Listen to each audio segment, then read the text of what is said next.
चिदानन्दरूपाय महाकालाय ते नमः।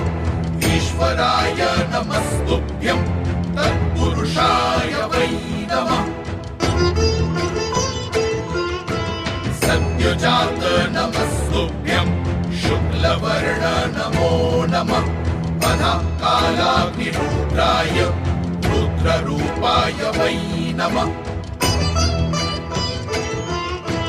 स्थित्युत्पत्तिलयानां च हेतुरूपाय वै नमः। परमेश्वर रूपस्त्वं नील एवं नमोऽस्तु ते।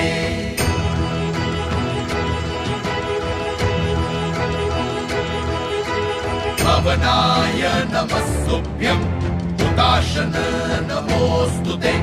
सोमरूप नमस्तुभ्यं सूर्यरूप नमो